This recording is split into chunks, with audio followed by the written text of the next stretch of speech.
Hello and welcome to Politics War Room with James Carville, and I'm Al Hunt. This week our guests are Brigadier General Ty Seidule and pollster and strategist Jim Gerstein. Remember, we love taking your questions, so write into politicswarroom@gmail.com or send a tweet to @Politicon for next week's show. Now, I'm going to get to as many as we can, but don't forget to tell us where you're from. Please check out the links to our sponsors, Lomi, Zbiotics, and Miracle Made, in our episode show notes. We thank you for supporting these sponsors. It really helps make this podcast happen. Please tell your friends about us and remind them to subscribe on Apple Podcasts, Spotify, or wherever you get your podcasts.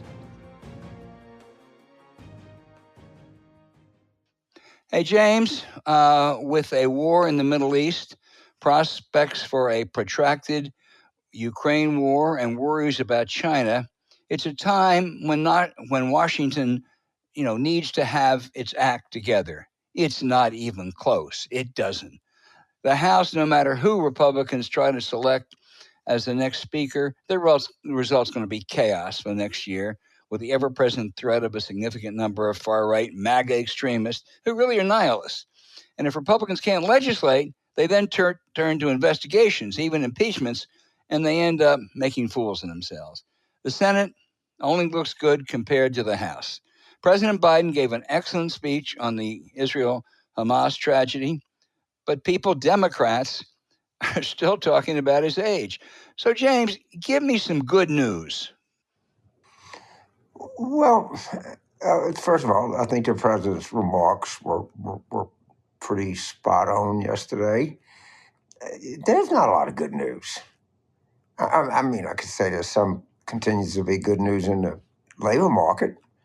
That's pretty true. But internationally, and you're right. You got Ukraine now. Now China. Think about Korea. Other problems that spring up. But I know they talk about the president's age, but he doesn't get any younger. That's the fact we discovered, isn't it, James? It's been the problem, but it is, and it's been a problem since it started. It's not going to go away. And I know that, probably everything is going to, but I think politically is going to happen. I think they're going to be like a standstill for the next week or 10 days. I mean, they're crazy-ass people who say anything. And they're not our crazy-ass people. These left-wing crazy-ass people will say anything. But usually these things historically help a president's approval rating. So let's see if this happens here in the next 10 to 14 days. I think they don't do as much as they used to, and this is I certainly made a full-throated support of Israel.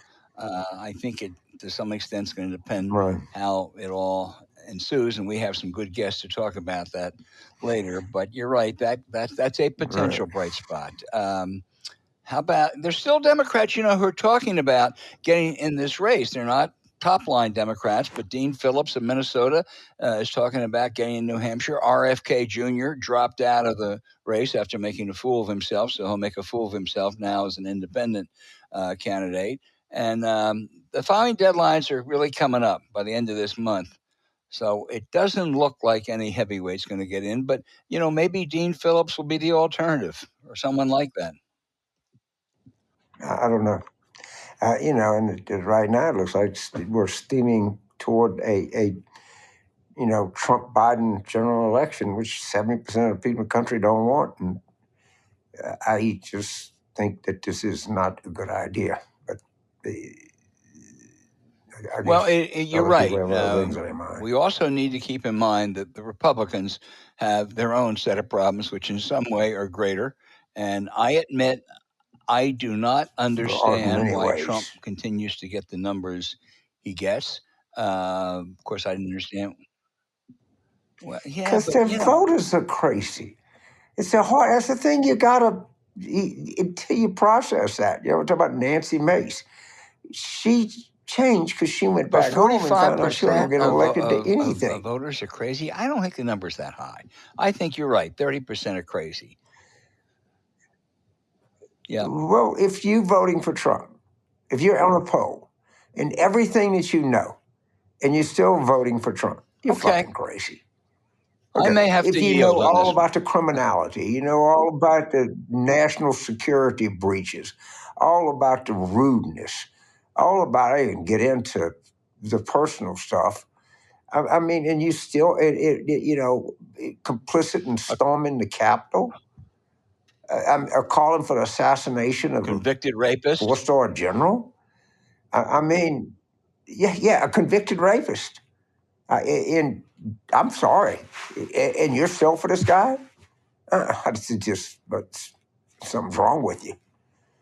Well, It's let's real hope they get deeply, some profoundly therapy wrong in with the you. next 12 months.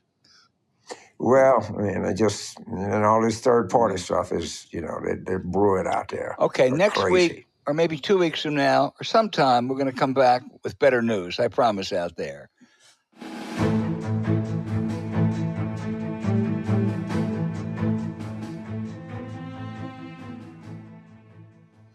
Jim Gerstein is not only one of America's great pollsters, he has deep roots in Israel. He's a graduate of Tel Aviv University. He's done some important polling over there. Jim, I know you have friends and associates there. First, I want to ask, are they safe? And what are you hearing in the aftermath of this horrendous terrorist act? Yeah, well, thank you for asking, Al. My family, my friends are all safe and accounted for, but they're very shaken. So they're very shaken, and they are. I'd say they have a kind of a cocktail of emotions based on what's been going on, and it's a tough situation, but our thoughts are with them and our support is with them. You're absolutely right. I turned off the television twice. I mean, I just couldn't watch it. And I don't think I've ever done that before. It was just so terrible. Look, the focus is on the war, and usually when there is a perilous security crisis, it tends to help politically the hardliner, in this case, Netanyahu. On the other hand, there was a massive intelligence and military failure that occurred on his watch. Now, we know a lot's going to intervene and be joined politically, but what do your superb instincts tell you about how this is going to play out? I mean, we're talking on Wednesday, and it's a very fluid situation. So I think you're right. Things are going to move in a lot of different directions, both in terms of the military response, in terms of the internal political dynamics. But what I would say that is striking about this particular situation is that typically you see a rally around the leader effect constantly. And there is a ton of solidarity in the country. 360,000 reservists have been called to duty, and they are reporting with energy, with enthusiasm, with eagerness to help restore safety and security to the country. And many of these reservists were just 2 weeks ago, or less than 2 weeks ago, out on the streets protesting the judicial overhaul. So that people have put things aside to advance the security situation in the country. I am struck, though, by the amount of criticism of Netanyahu so quickly into this situation. When I said it at the beginning, there's a cocktail of emotions. People are, they are just in horror by the atrocities that they've seen, about the people that they know who have been killed, the situation with the hostages. But they're also really angry at their government and at their military for the security lapse. Well, and I was going to say, go ahead. Please go ahead. I was just going to say, I've not seen such criticism of the prime minister so quickly into a situation like this. And whether it's editorials in newspapers, columnists, or intelligence analyses. Well, Jim, didn't the intelligence and security leaders warn that Netanyahu's determination and total focus on remaking the Israel legal system, which caused such a massive uproar, which you just described, that was a distraction that made the country more vulnerable? This did happen. It was widely reported at the time prior to the attack. I think, like I said at the beginning, right now, the country's focus is on fighting this war. There is going to be an inquiry or an investigation down the road to look at what led to all of this. And I think Netanyahu was pretty weak going in prior to the attacks, and I think that that inquiry is going to. A lot of people will be held responsible, but certainly the person at the top of the pyramid. Jim, I hate to bring this up, but it's almost certain there's going to be an incursion in Gaza. That's going to really be god-awful. I mean, it's totally justified, but it really is. I mean, Tom Friedman wrote this morning, just think twice, before you do it. You got to retaliate, but boy, that's going to be rough, isn't it? Yeah, I thought his piece was very very insightful, very thought-provoking, and very important. I think the situation for facing Israel right now is they don't have good options. There really is.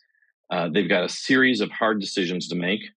They finally have some professionals in the decision-making process. The Benny Gantz just joined a war cabinet. There's going to be a 3-person war cabinet or a 3-person decision-making war cabinet, and now they have Benny Gantz in there, who was the former defense minister and part of the political opposition, and also former chief of staff of the military. So I think that will give some confidence to the public about who's involved in some of the decision making. But these are incredibly difficult decisions that the leadership needs to make, and none of them have good options. As you mentioned, the ground incursion. This is urban warfare in a very densely populated area, and there have been ground incursions or ground troops there before, and we still had this situation that we have today. What's different now is we have approximately 150 hostages there, and that makes this incredibly difficult to navigate, and it's. I hate to repeat myself, but there are not good options here, but there's a lot of important work to be done. James? So, Jim, let's talk about the government as currently structured, because there's been a declaration of war and there's been an announcement of a unity government. Who's going to make decisions and how people are going to be held accountable? And does this suspend the holding of elections? Or just politically, how does this change everything? Okay, so as of a couple of hours ago, they established a war cabinet, and within that war cabinet, as I understand it at this moment, and this is subject to change, gotcha. But there are 3 decision makers: Benjamin Netanyahu, the prime minister; Yoav Gallant, the defense minister; and Benny Gantz, who I just mentioned, who is a former defense minister, former chief of staff of the military, and is the head of one of the parties in the opposition. So it's not exactly a unity government. It is a war cabinet that includes includes members of the coalition of the opposition who are now entering. In addition to those 3 people as the formal decision makers, there are advisors to this war cabinet, one of whom comes from Benny Gantz's party, his name is Gadi Eisenkot, who was one of the, he's also a former chief of staff of the military. So there are some professionals now entering this decision making, and the head of the opposition, the leader of the party, the largest party in the opposition, is Yair Lapid. He has not joined the government as of now. His condition is that Netanyahu discard the 2 most extreme and radical elements of the coalition, so that there's not that you don't have them involved in a war-like situation. The last thing I'd say is, in terms of, you asked about holding elections, things like that, there is no date. There is no date on the calendar. There's clearly obviously not going to be an election during this war. That would be way too disruptive for prosecuting it, certainly in these stages of the war. the one really important political piece that just happened is when Gantz joined, Netanyahu agreed to stop all other legislation, and that relates to the judicial overhaul. So everything's on the back burner. Everything's on hold. They're at war. So this is something, there's going to be an inquiry. There's going to be, and one thing we know about Israel is there's a lot of finger pointing going to go on here, and there's a lot of other stuff that's going to happen. It's something that you and I have never been fans of. And when it started, people said this is going to bite us on the ass one day, these settlements.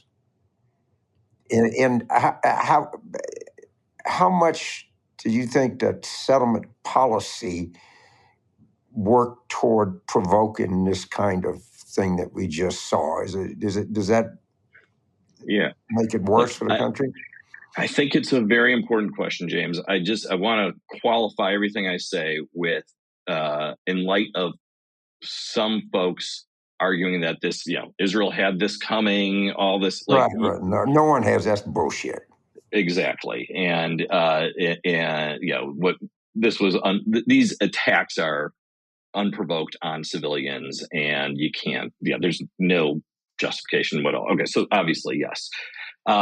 The settlements have historically and continue to be a source of major tension, major provocation for the tensions between Israel and the Palestinians. They undermine the efforts to have a two-state solution.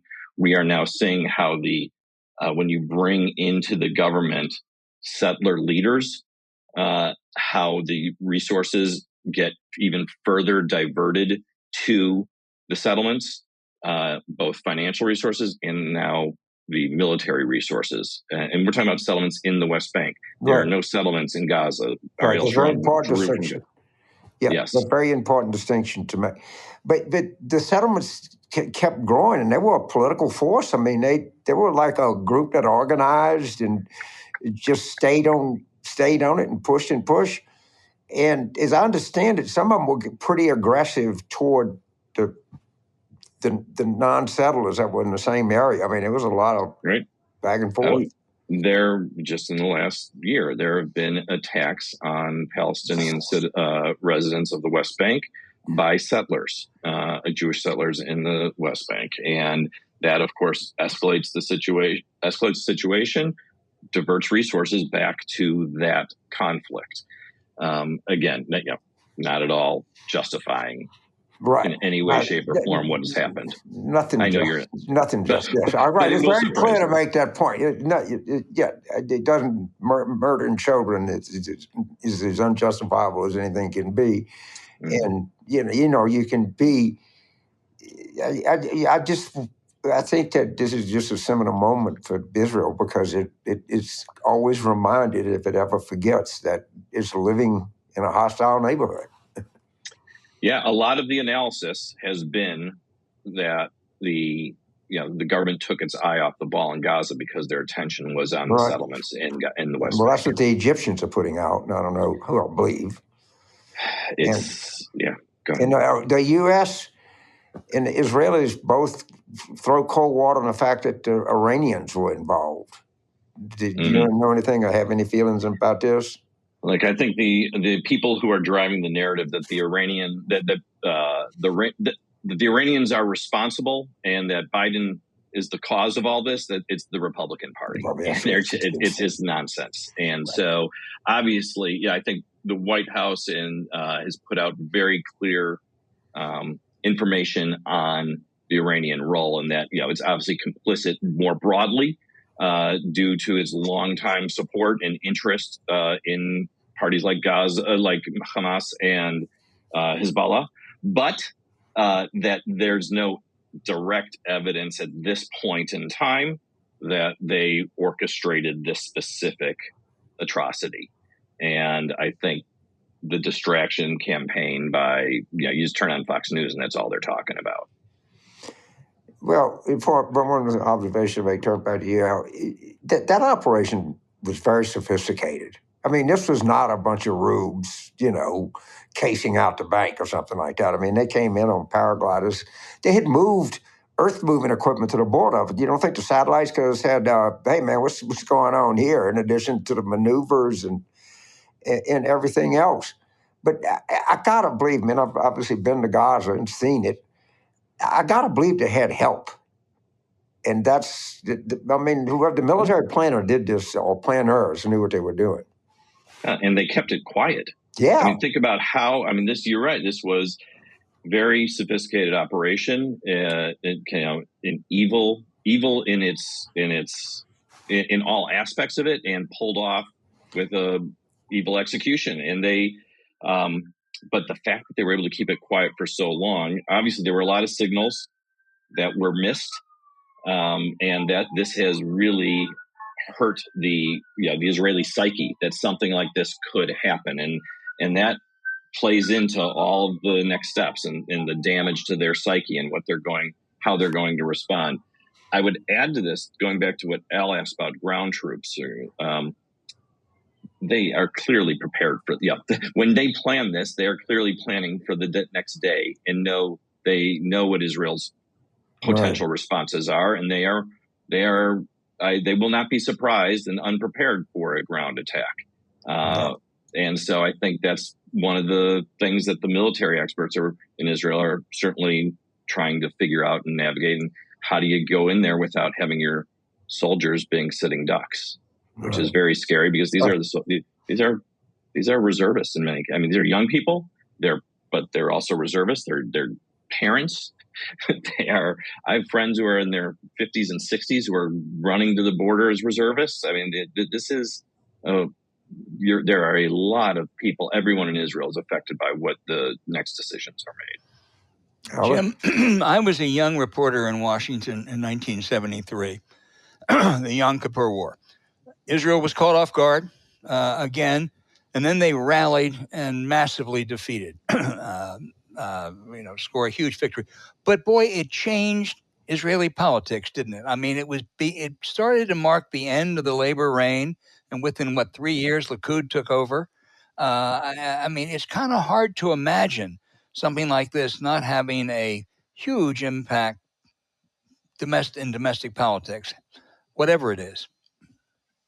Right. I think you hit the nail on the head when you say it took 3 years. That's when the next election took place, and that next election was the first time in the history of the country that the Labor Party did not win and that's what brought in Menachem Begin to be the new prime minister, whom, by the way, then made peace with Egypt, one of the countries that attacked them in the Yom Kippur War, and that had a long-lasting, stabilizing effect for Israel and the region. Well, let me ask you about part of Netanyahu's coalition are the right-wing religious fundamentalists. They don't fight in these wars as a general rule, do they? You talked about all the reservists who were called up, and both young kids and 50 and 60-year-olds are going. There's one that's AWOL. Is that going to affect them politically at all? Because they have been a powerful political force.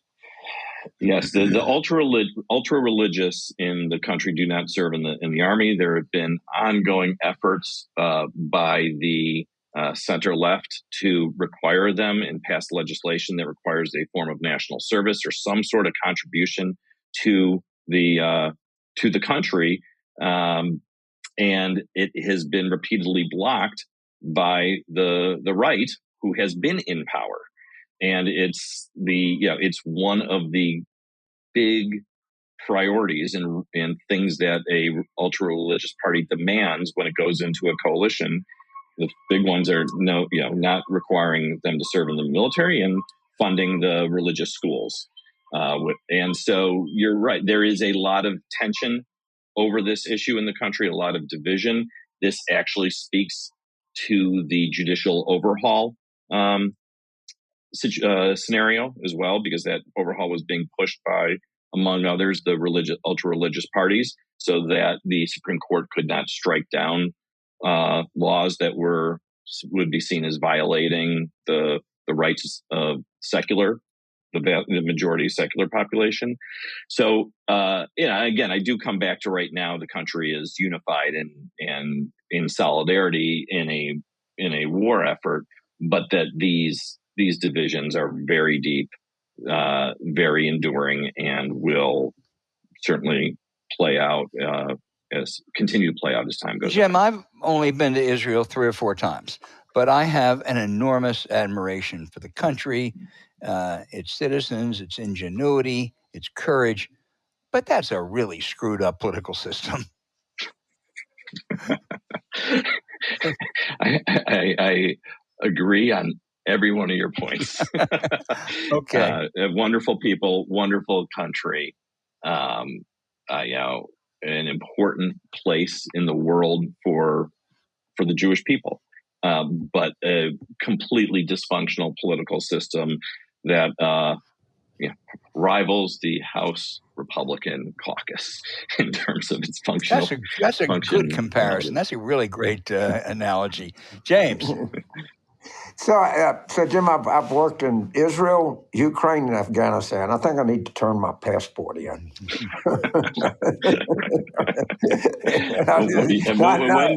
Not a very impressive trail. Head to Switzerland, James. Let's turn to American domestic politics. And by all accounts, the president's words were very appropriate yesterday, to the point. You do a lot of polling in America. Do you expect any kind of a mild bump from this, or we don't know? What's your general view of that? But before I answer that directly, I want to also, because I forgot to mention at the outset, I got bombarded with messages yesterday and today from people in Israel about how much they loved and appreciated Biden's speech. That's why I sent me a text here. They are, if the media is effusive in its praise of him, I think what's happened is they just went through this awful experience and felt devastated, and to see the president of the United States come out in such a heartfelt and powerful support for the country was kind of the morale boost that they needed at the moment. And so I think that's an important piece of the overall dynamic in Israel. Here at home, before talking about the general population, I just side note, Jews in America are among Biden's biggest supporters, and I think are overwhelmingly pleased with his statements and what he's done. Will this, directly to your point, will this have any impact on the U.S. political, on the election, on all that? I mean, maybe he'll get a bump because he's seen as, this speaks to his leadership skills, his experience in foreign policy, national security, what, some of the adult in the room piece to what people were looking for when they voted for him. But this is not what the 2024 election is going to be about. And, hopefully this does send a message to voters of reassurance and reminder of what they like about him. But it's not what the election is about. And the election is going to turn on things like the economy and abortion rights. Right. I think it's not a provable thing, but I think the public just senses disorder everywhere. If it's the southern border, if it's crime, if it's in the House of Representatives, if it's the Middle East, if it's gas prices, and of course, Biden didn't have anything to do with what happened in Israel, but he obviously doesn't have anything to do with the fact that the Republicans can't elect a speaker. But what scares me strategically is this sense that things are just getting away from us. Mm-hmm. I think that is go ahead. No, it's a general point. I think that point is right on target and speaks to one of the underlying dynamics in the country. I would add homelessness to that list of things that are that was a stupid omission of mine. It's a huge, huge issue. And people, they're not against homeless people. They just don't want them in their neighborhoods. They don't mind immigrants. All right. They just don't want them flooding in across the border. But I just think that the problem that President Biden has is the country is in this mood that no one's in charge here. That's all. But my best to you. I know your family, you got in-laws over there. I know how much you passionately care about the country and what happens. This is going to be a long haul, isn't it? Yeah, I mean, no good options. It's going to be long, just kind of hope that we get past this and try to find some long-term solutions to how worried, before I let you go now, you can get more, because of course, how worried are people about Hezbollah causing mischief on the northern border? Very worried. It's a key piece to this to have to fight on two fronts that stretches your resources even further. One of the friends I mentioned has been called up for the reserves is on the northern border right now. It's not, there are incursions, there are rockets, there's people in bomb shelters, and it's trying. And Tom Friedman, I think, wrote about this and spoke about it a lot. That further destabilization can unravel quickly and bring in, see what that does to U.S. involvement if this goes more regional. And as Hezbollah gets, if that front opens up, you do have an Iranian element. Yeah, you sure do. Added to this equation, which is very scary. Jim, I agree. This is it's a tragedy. It's very sad. You have to feel just terrible right now, but over the long run, a country with its history, a country with the richness of its, as I say, its courage and its talent, it's going to be okay. It's just the hell that they may have to go through to get there. Yeah, you are a terrific guest, and we've learned a lot. Thank you so much. Thank you, man.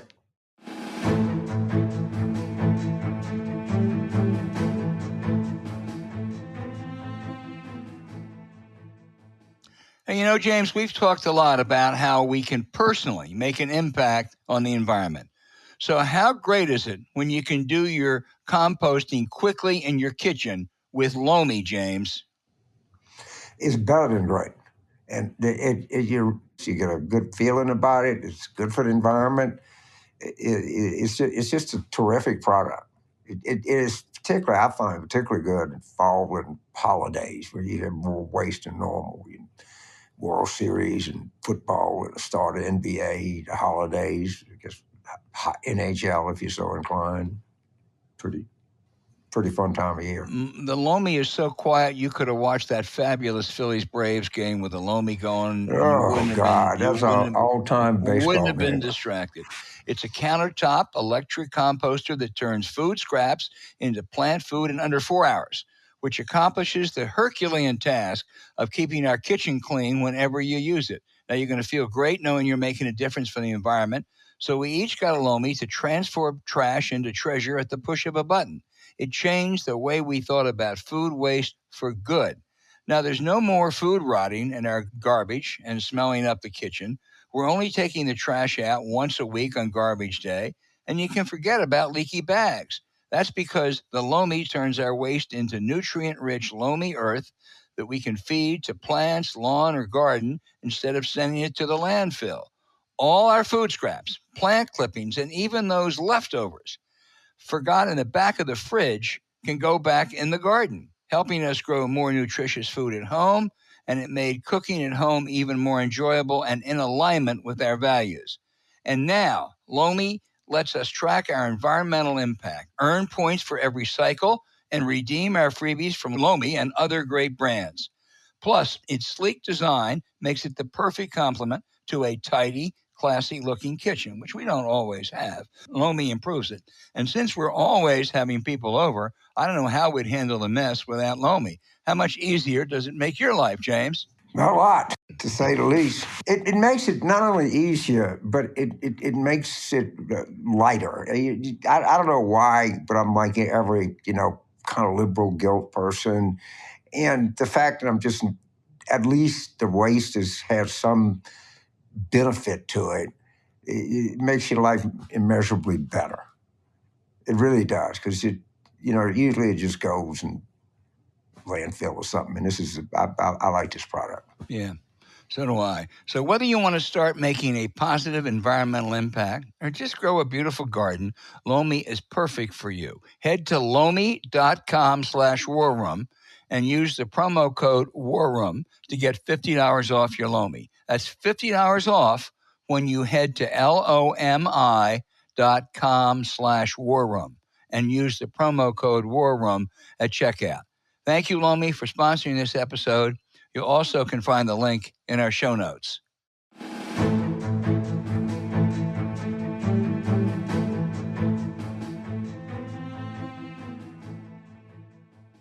Hey, James, our guest is Army General Ty Seidule, 36 years of service in the Army, hotspots all over the world. He's a professor emeritus of history at West Point and an acclaimed author.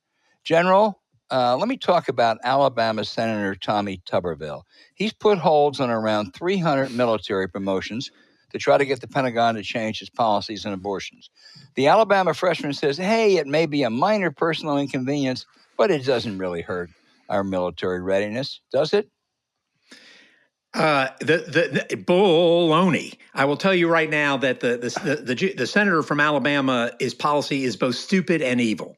It's stupid because those he is hurting and those he's doing, which is the senior leaders of the Army, Navy, Air Force, Marines, and Space Force, have no ability to change the policy. So they are innocent in this. In fact, one of the great things about the United States military is we are apolitical. One of the only militaries in the history of the world that has never had a military coup d'etat. And part of that is that it's because of our senior leaders. Going back to Washington, and yet he is hurting them. It is hurting our readiness, which can go into the eaches on this. It's hurting families, which I can go into on the eaches on this. It's hurting our readiness. It's hurting our allies. It's hurting our fight against Ukraine. It's hurting our fight, our support in Israel, and it's going to hurt how we're fighting in China. It's hurting our cyber force. I mean, it is hurting the entire thing, and it is going to take years to recover. So no, he is absolutely wrong, and he is hurting great Americans who are serving their country. I couldn't be more upset about this policy, about making the military generals and admirals political pawns for him. Well, let's just take a current example right now. The Pentagon has just dispatched the USS Gerald Ford, our most advanced carrier, along with other ships, to the Middle East as a signal of support for Israel. The head of naval operations and the head of the Fifth Fleet are among those being held back by Tuberville. That makes it rather hard to command that presence over there, doesn't it?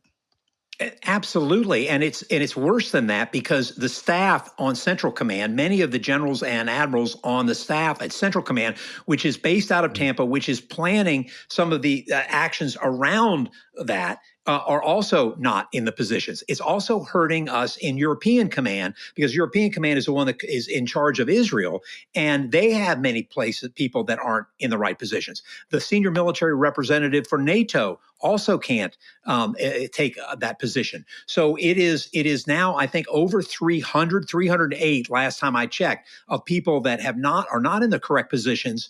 And think about the follow on, because it's not just it's hurting us in the Gerald Ford, because the Navy doesn't have it, the Fifth Fleet doesn't have it, neither does the Seventh Fleet.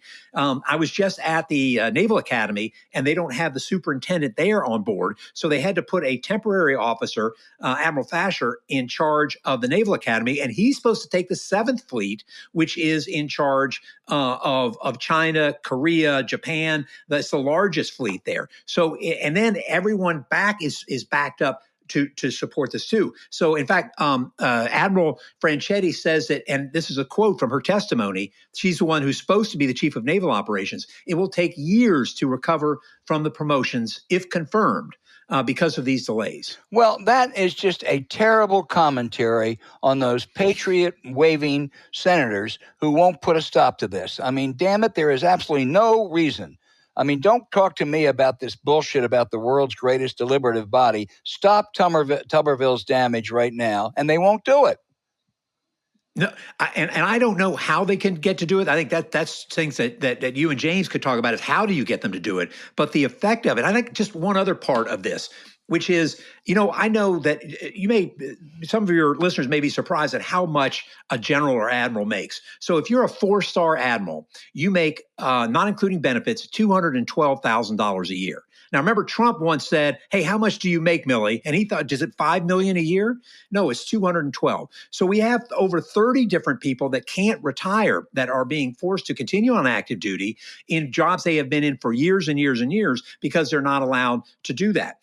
You can also talk about the colonels and captains who should be promoted to brigadier general or rear admiral. They're losing $2,600 a month, and I know that's not the biggest deal in the world, but these are people who are serving their nation when it makes most fiscal sense to get out at 20 and start that next career. They're not doing that, and for pilots, we're keeping the pilots in. There is a huge lack of pilots in the force. And so that's another one that these people are sacrificing their fiscal well-being to continue to serve. And yet Senator Tuberville will not take those holds off. That's not even including the children who are stuck in limbo and can't start the right schools in place, or the spouses who can't get new jobs in the places where they're going. So it's not just it's America. That's why I say it's stupid and evil. It's stupid because it's hurting our readiness. It's evil because it's hurting the families and those who choose to serve this great nation. Boy, you have really laid it out, James.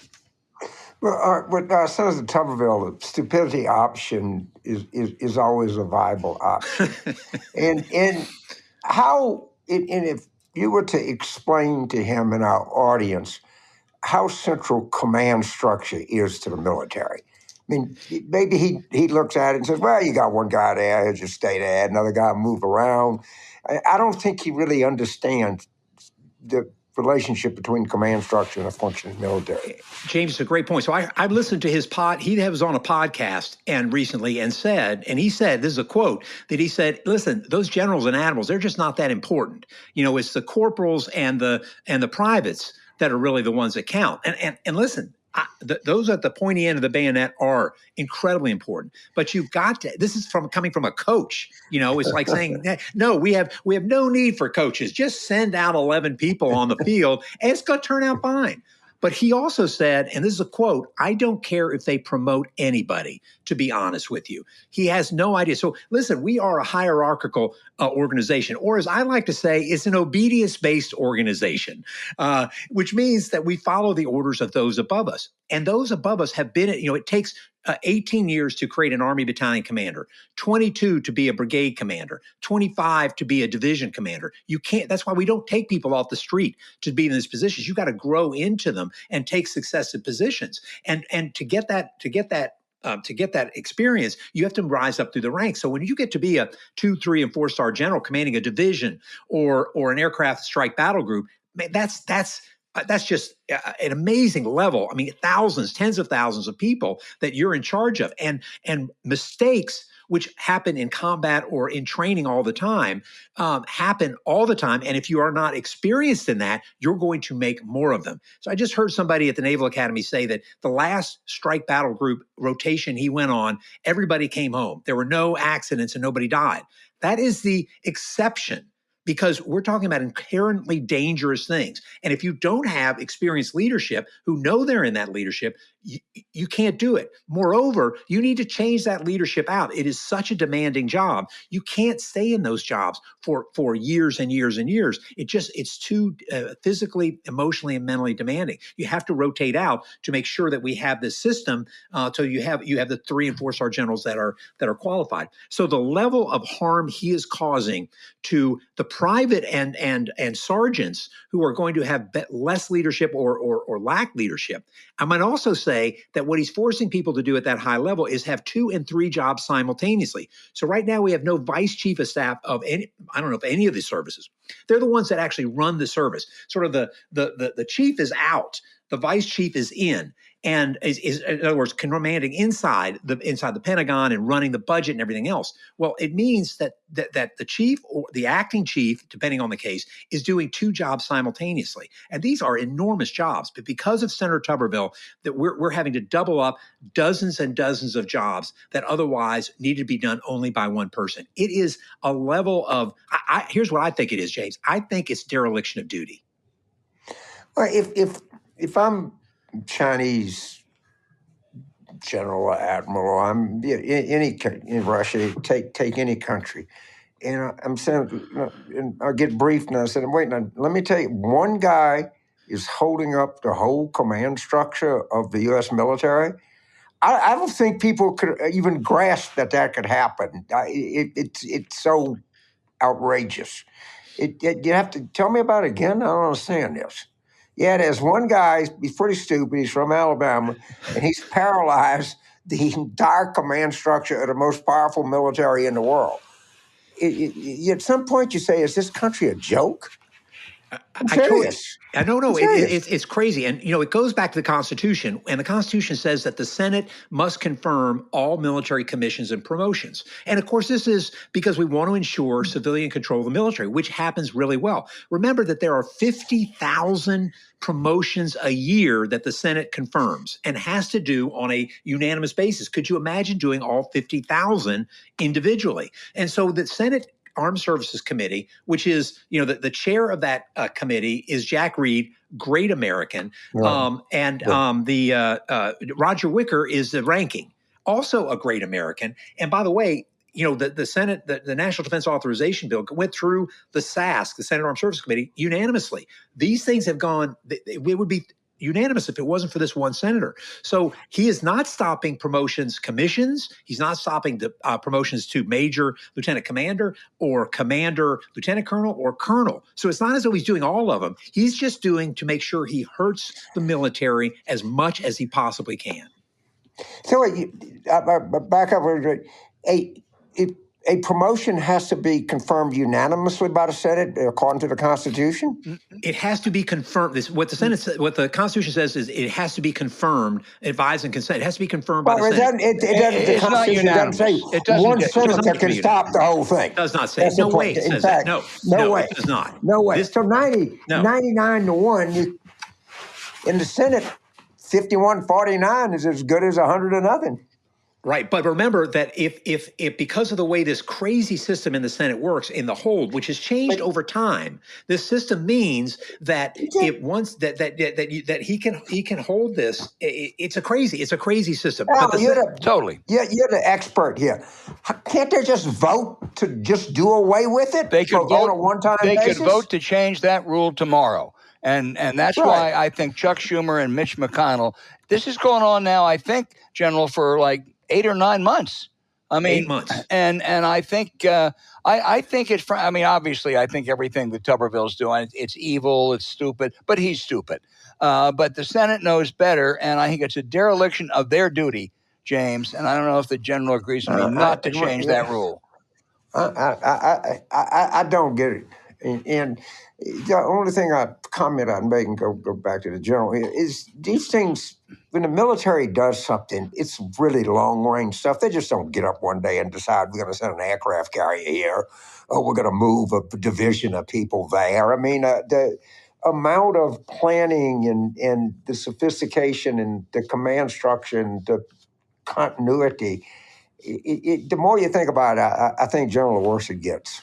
It is. And you just start looking at it more and more. There are other issues. So, for instance, when I was stationed in NATO, I was FROC, which means I was a major at the time, but I had to be in a lieutenant colonel position because I was working with other nations, and they're really sensitive about what rank you are. So if you're an acting, like you should be in a 2-star slot, you're 1-star, you're a captain colonel, and you're in a 1-star slot, they take that. They're really sensitive about that. Here's another good example. NORTHCOM, United States Northern Command, is in charge of the continental U.S. and the defense of the U.S. and really sort of Canada as well, both from missiles and also from other ways of when 9/11 happened, NORTHCOM was responsible for the response to that on U.S. soil. So right now, that person is supposed to retire soon. If the NORTHCOM person retires, which he is going to have to do, a Canadian will be in charge of that organization and the defense of the United States. So we just keep coming to second and third order effects as the longer this goes on. So by the end of this year, I got the numbers here just because it was so amazing to me to figure out how much it'll be. There's a total of 850 850-some general officers, 852. By the end of this year, 650 will need to pass through the Senate for promotion or reassignment. And so nearly 90% of the nation's general and flag officers will be affected by this hold from the senator from Alabama. I don't even know, like to speak his name. It's like he who shall not be named from my perspective. Yeah, I would. A couple questions, General. Let me on a different subject. Conservative critics like Ted Cruz have said that because of the emphasis on diversity and inclusion, the United States Army is too, and I quote Cruz, woke and has been emasculated. Is that true? That is just such bull. Oh my God, that just ticks me off hearing about it. We have the finest military in the history of the world because we represent the finest country in the world. And the idea that we're that we're the woke military is just look where we are. We don't have time to do that. What we do have time though to do, and I think is really, really important that we that we think about is we are the most diverse workforce in the country. Mm-hmm. We have the most diversity in the country, and starting in can I give you a little history here? Sure. Do you mind if I give a little history? You're an historian, so we want to get history from you. I can't help it. So in 1948, the Army the military was forced to integrate. It didn't want to, and it did it in fits and starts. Didn't really want to, and so in 1969, the service members' kids are still going to segregated black schools. In 1969, Mississippi has one black National Guardsman, not 1%, one. In the 1960s, there are 0.2% black officers in the Navy and the Marine Corps.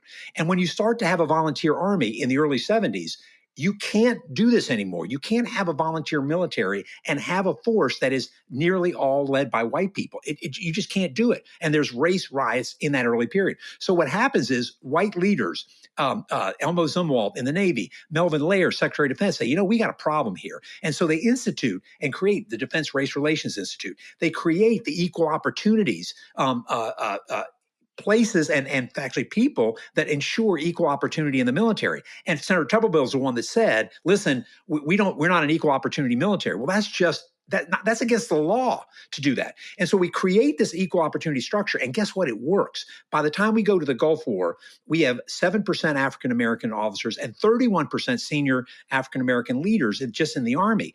And the reason that we are successful is we're able to address those issues. And by the time we get to right now, listen, we need to make sure we have a diverse force. Otherwise, this volunteer military does not work. But the idea that we're woke, if I even knew what that meant, I would be able to refute it. But it just seems to be things that that people don't like. Yeah, we have the greatest military in the world. I would just add that when the Supreme Court took up affirmative action 20 years ago, the most important briefs filed came from West Point and Annapolis, because exactly what you just said, not only had they done it, but it worked. They were both better academies than they had been 30 years ago. They were training better officers than they had been 30 years ago, except for you.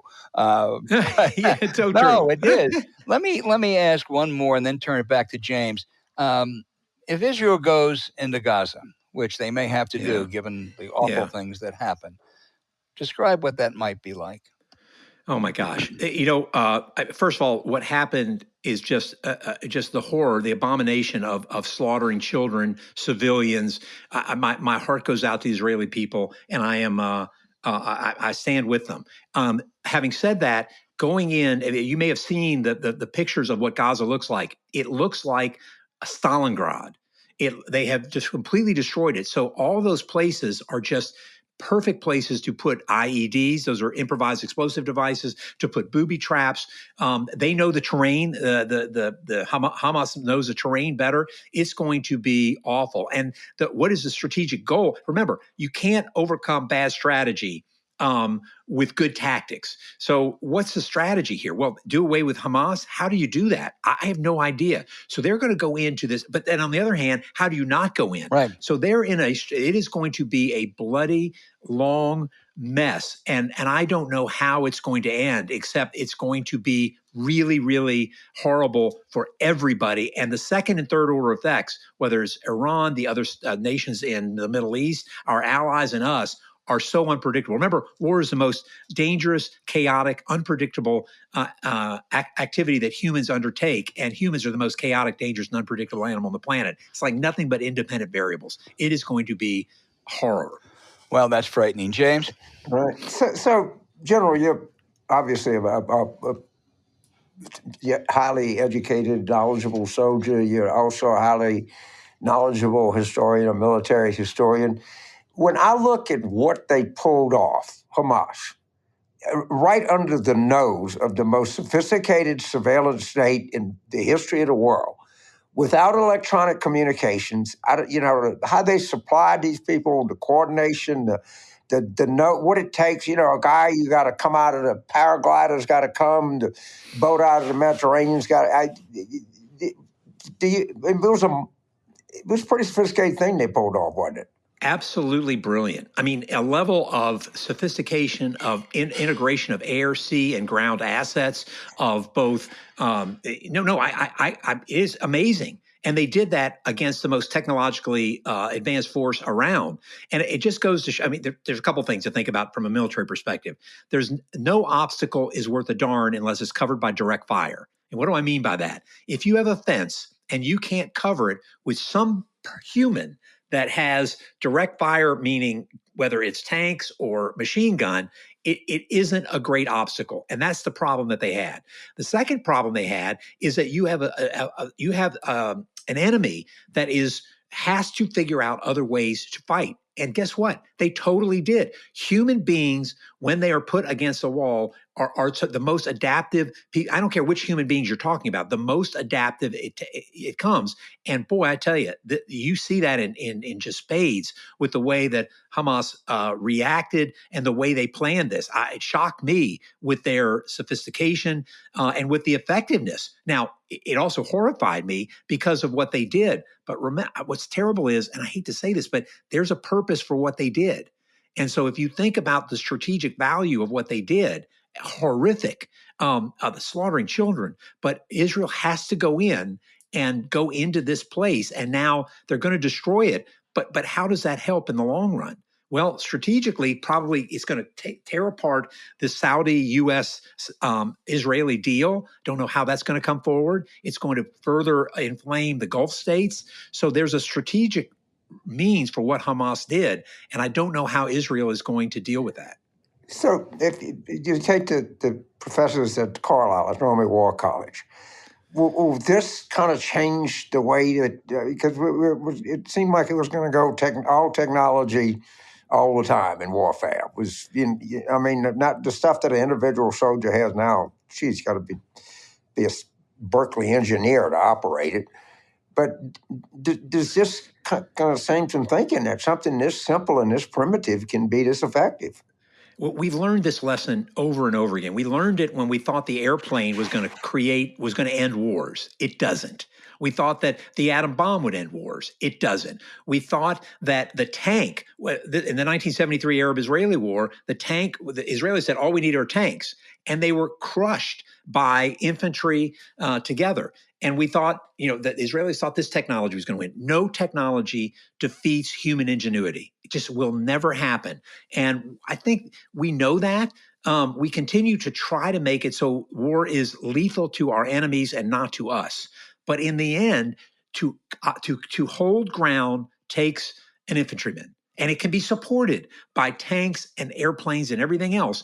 But here's the thing, you think about this again, and there's this old saying about that there's an Air Force general, an admiral, and an Army guy. And the Air Force, U.S. Air Force says to the admiral, hey, admiral, way to go. You control the seas. Nobody can affect the high seas. You control it. Way to go, Navy. Hey, thanks there, Air Force General. Hey, you know what, Air Force General? You control the skies. Nobody else can do that without the U.S. Air Force there. And they both turn to the Army and say, hey, what about you guys? Every time you go in, it's like so complicated. You never win. What's the deal? And the Army guy looks at him and says, well, how many people live in the air? How many people live in the ocean? It turns out that there are 8 billion people, and trying to control people is the hardest thing you can possibly do. Well, I'll tell you, James, this has been one of our great guests. He has It is always. you have laid bare the Tuberville outrage, the stupidity, and also given us, I'm afraid, a horrifying lesson on what might happen in Gaza. But you are one great guest, and I can't thank you enough, General. We'll get to crank it out this afternoon, General. But if you want to get somebody, get a trained military historian that's done a 3,000 lesson plans that can probably talk. Well, yeah, I mean, as you know, and you both can too. You can just wind me up and I go. But I got to tell you, this whole it's happening. It's affecting my friends. It's affecting the people that I care about, and I just can't imagine what he thinks he is doing, nor why we can't. And I don't know. Think, honestly, he's stupid. I think he referring to Tuberville thinks. I don't know. I really, Ty, don't know. He arrived in Washington as a United States Senator and did not know there were 3 branches of government. I know. I mean, they are sophisticated, learning shit. Y'all don't need that. And he defeated a good friend of mine. Doug Jones is a great American. Oh, yeah. He is a very good friend of mine. Yeah, he is a great guy. I love that guy. And to think that the people of Alabama would choose. Luckily, he beat the other guy, Moore. Moore, yeah. Very did you know he was a West Pointer? Moore? Roy Moore was? Yeah. Nobody brings that up. No, I don't think so. Well, there are a few bad West Pointers. We're playing Army in 2 weeks. I know. And so my daughter's pediatrician is a West Point graduate. And he said, well, tell your daddy that I'm not going to, this one game, I'm not going to be pulling LSU, so I'm going to get him a pass, to box and to see if tell him he ought to walk down to the West Point box and introduce himself to the AD and everything. But he's also a colonel he's in the reserves. Hey, Ty, I teach at Penn with David Eisenhower. We have lunch every week. Oh, yeah. And there are some West Point stories that he can tell. Oh, he can. In fact, I'm headed down. Next time you tell him, please tell him that I'm headed down to what is now Fort Gordon at the end of the month to the renaming ceremony to call it Fort Eisenhower. Yes, that's great. That is so great. Listen, you've been great. We didn't want to keep you any longer. No, I understand. Thank you so much.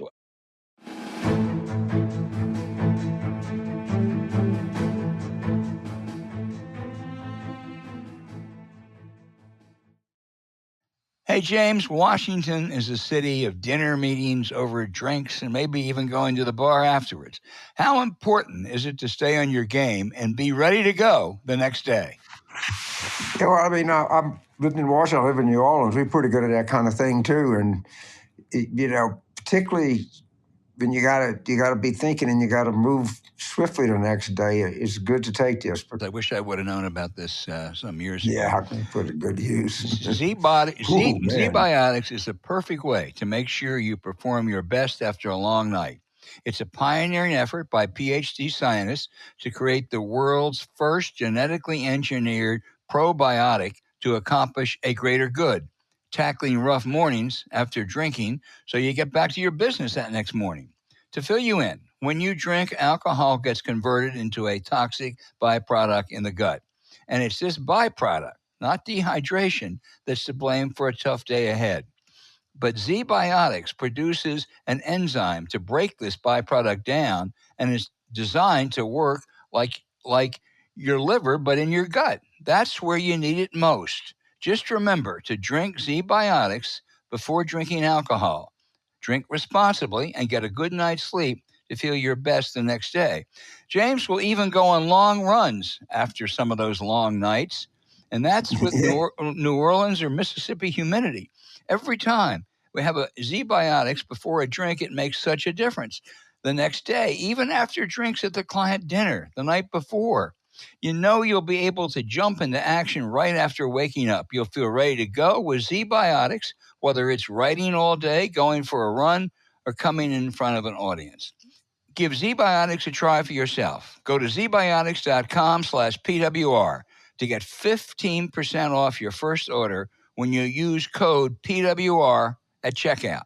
Zbiotics is back with a 100% money guarantee. So if you're unsatisfied for any reasons, they'll refund your money. No questions asked. Remember to head to zbiotics.com/PWR and use the code PWR at checkout for 15% off. Thank you, Zbiotics, for sponsoring this episode. You also can grab the link from our show notes.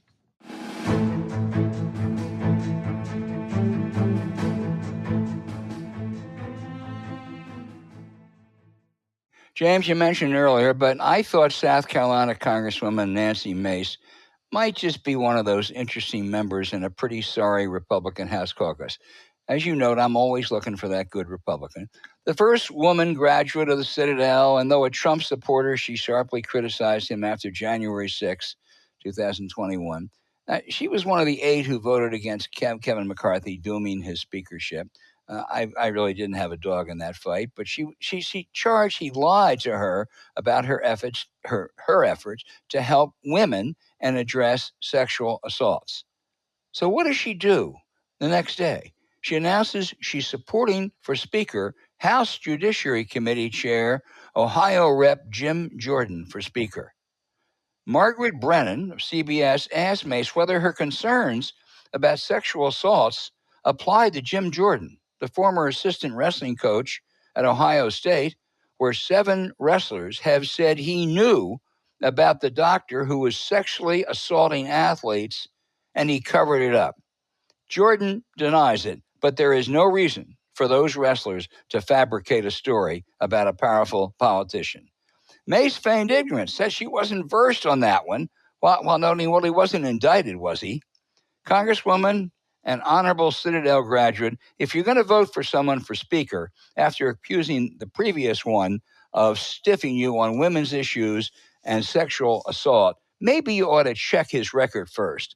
Put her back with a sorry caucus, James. I mean, I think she tried to be sane, and the voters wouldn't let her be sane. But maybe I'm being a little too kind, a little too generous with her.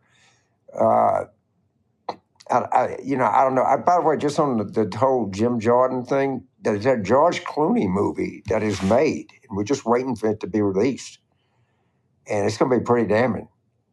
It's going to be very damning. Well, there's just, we've talked about this before, but having been on a wrestling team in high school, but a big wrestling team, and I had, a lot of people, it's unimaginable that the trainer or the doctor could be sexually assaulting in the shower and elsewhere multiple wrestlers. I mean, a big It couldn't happen on a football team, much less a wrestling team. Yeah, and the assistant coach didn't know about it. That's just strange credulity. They tried to get the Republican Ohio legislature to extend the time of which you could bring action against that, and of course, guess what? They said no. So, apparently, he was more than knew about it. According to some of the wrestlers, he was actively trying to suppress it. And I think that's in the Clooney movie. But what I don't get, it'll go into my, how they just go out in public, like just nothing happened. Wouldn't you be embarrassed? I mean, I don't know.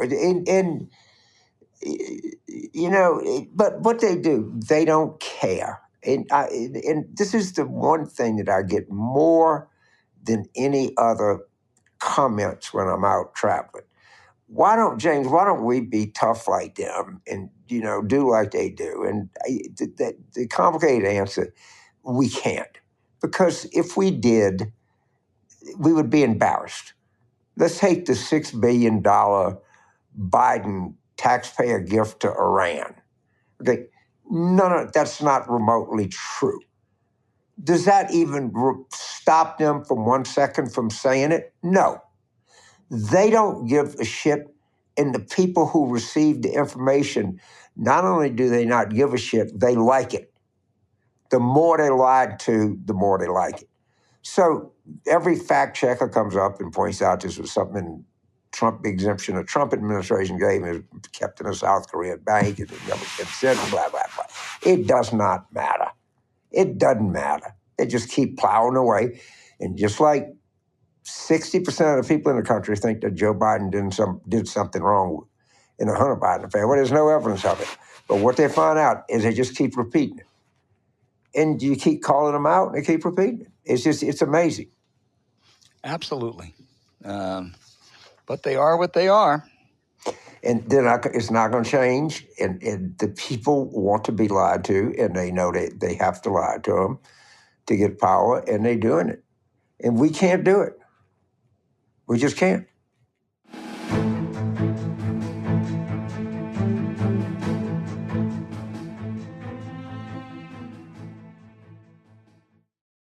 Hey, how badly, James, do you need cool and clean sheets when you're sleeping in the New Orleans heat or the D.C. humidity? You need it terribly bad. And people have studied this. They have like institutes that study sleep. And one of the most determinative things about getting a good night's sleep is temperature. And this controls it. It keeps you cool. And boy, it just makes a difference. And you're probably going to save a little bit on your electricity bill because you don't have to have your air conditioner quite as turned down as you would with normal sheets. Yeah. Because when it comes to sleeping, something you might not know is that traditional bed sheets can harbor more bacteria than a toilet seat.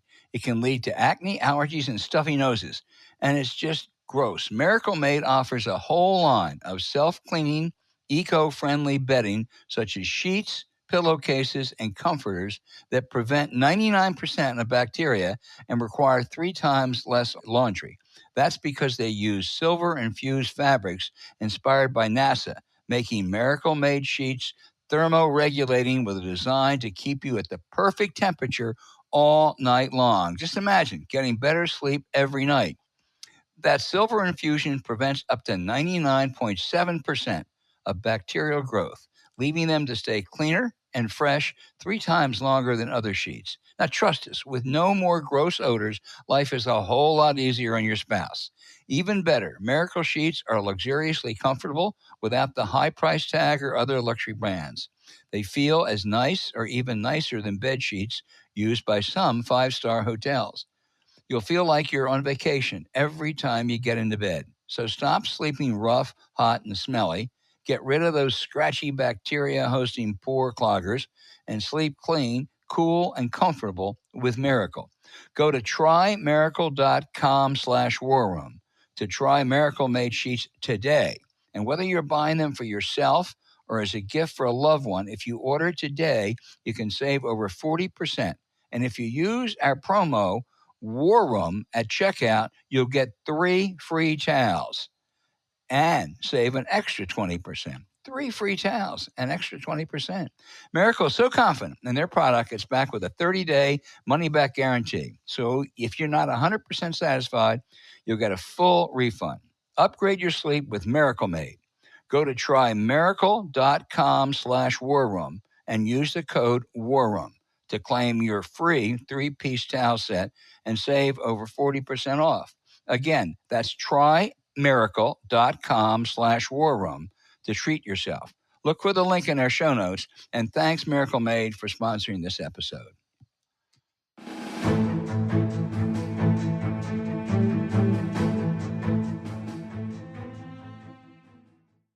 All right, and now for those questions from our very smart listeners.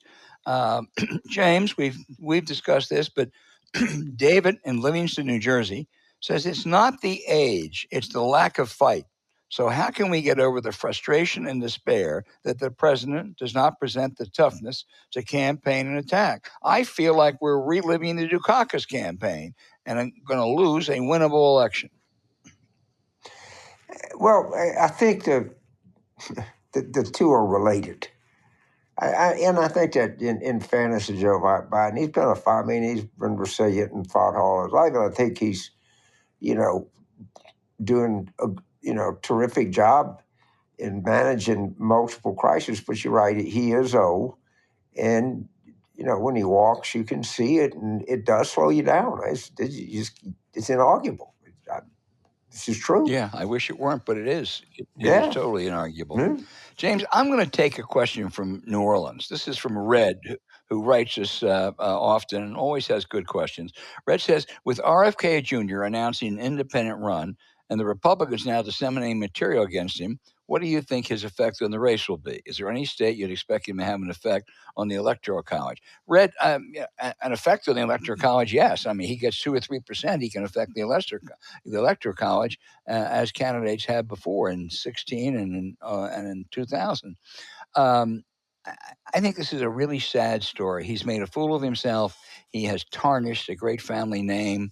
The person that I think first fascinated me in politics, I fell in love with Jack Kennedy when I was in college, but Bobby Kennedy I thought was the real deal, and I even at one point considered leaving the news business and seeing if I can get a low-level job with him.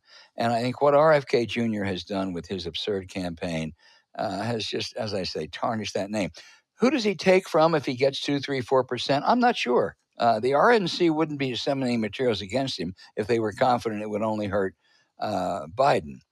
He has a Democratic name and he has a right-wing platform. So you tell me, James. Well, first of all, Sean Hannity went after him on his program. I guess it was night before last. Hard. So I think I said this last week, and I might say it every week between now and the election. In the states of Pennsylvania, Michigan, and Wisconsin, all right, and Arizona, Trump got a higher percent in 2020 than he did in 2016. Now, mull on that. In those 4 critical states, Trump had a higher percent in 2020, an election he lost, and lost each one of those states, than he did in 2016, election that he won, and he won each of those states. So that's the Jill Stein effect. I mean, I don't know where these people are coming from, because you're going to have no labels out there. That's almost a certainty. And Bobby Kennedy is going to run. He writes crazy. They'll attack him from everywhere. I don't know. Cornel West is going to get votes. And a good part of the votes that he gets would go to Biden. I'm telling you that it does not take much to upset. And the presidential head-to-heads, I know they're pretty useless in October before the election year, but none of them indicated much margin for error, if you ask me. Well, the only that's a troubling situation. The only ray of hope is that they watch a lot of film of Harry Truman in 1948, because he faced a pincher. But I'm not. I share your concern, even your pessimism. Simon. But if Tom Dewey would have been president, it would have been the end of the country. That's true. That's true. And if Mitt Romney or John McCain or Bob Dole had been president, it wouldn't have been the end of the country. If Donald Trump becomes president, it is the end of the America as we know it. That is not an exaggeration. Simon. The second Bush put us pretty close. Well, I'll still take that over Donald Trump coming back. Simon in Cincinnati says, assuming democracy is at stake in 24, isn't it incumbent for a Democrat to primary Biden and campaign without criticizing but highlighting the threats of MAGA while thanking Biden and stating it's time for the next generation of Democrats to continue the fight? Pretty good question, James. Look, I think I agree with the premise. But yes, the country wants, to a large extent, the country is just screaming for new leadership and some generational change. It's evident. And if you don't give them that choice, I don't know what the future results are going to be. But it's going to be people feel like that their voice doesn't count. They got enthusiastic about the country. They don't feel good about voting. The ramifications of it are just not good at all. Totally agree, and I think we have the general with us. Andrew in Los Angeles. This is really an interesting proposition. Andrew asks, is there any value in Hakeem Jeffries and the House leadership's nominating Liz Cheney as McCarthy's replacement? You get enough moderate center-left Democrats and sane Republicans, and could get them to a winning number. Am I crazy? Andrew, it's a great idea. It's not going to happen because the crazy left and the crazy right would block it. But it would drive the Jordans and the Elise Stefanik's crazy. I think if they could pull it off, she would do it. I think Hakeem Jeffries, who, by the way, has been a great leader, would do it. But I'm afraid that the moderate Republicans just are timid, and the left-wing Democrats just wouldn't go along. James? Yeah, I agree. It's a provocative question, and if the left-wing Democrats had any sense of humor or mischief about them, they would go along with it too. But I honestly, I got to ask you, I don't know how they get from here to there with Scalise and Jim Jordan and McCarthy in the background, and it took them 15 votes to get there with one candidate. I mean, I just how people as of today, they ain't going to get any help from the Democrats, nor should they, after the way they behaved. James, you're going to have to take this one, and we'll tell you why in a minute. Tyler in Donaldson, Tennessee. Now listen to this. This is good. Will Brandon leave Reeves all shook up, or will he check into the Heartbreak Hotel come November? Talking about the Mississippi governor's race. The Democratic candidate is Elvis's second cousin. My son's working for him, so I'm not going to comment on that. But I love the way he put the question, James. So there's an opinion piece in the Hill today. It says Brandon's leaving them all shook up. So, and I've heard of a woman. I'm embarrassed. Can't put the name up, but it's kind of worth reading. It's so hard because when I tell people that we got a real shot in Mississippi, they just kind of glaze over you. I think we're going to win Kentucky. And by the way, I think Andrew Beshear is the most underrated or underappreciated politician in the United States. He's just very hard to be seen when you're in Kentucky, but he is that good, And I suspect that after he's reelected, we might hear a little bit more from him nationally. The other two races, Mississippi and Louisiana, and the other big one, just as big as these governor's races, these Virginia legislative races, they're huge. I think that Brandon's got no worse than a 45% chance to win the thing. I don't know why I say if I don't have it, but by anything that we know, the polling is very tight. The third party has said she endorsed Brandon. I don't know how much good it's going to do, but it can't hurt anything. And the most important thing is that the data show that the blacks are sick of Tate Reeves' bullshit of no water and trying to take political power away and all these kind of goofy political games they play in Jackson. So I think we got a real shot here. I'll be honest with you, but we'll see. It's a big election.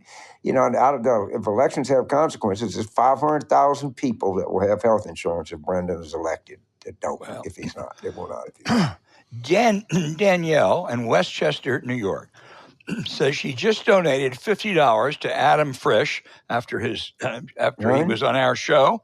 And she says she makes as many similar donations as she can afford, but she's wondering whether the size of donations actually matter, or would it be better off giving time, etc. Danielle, I'm just a simple newspaper guy. I don't have the wisdom of James Carville in this, but I would think the answer is both. Give what you can give and work as hard as you can.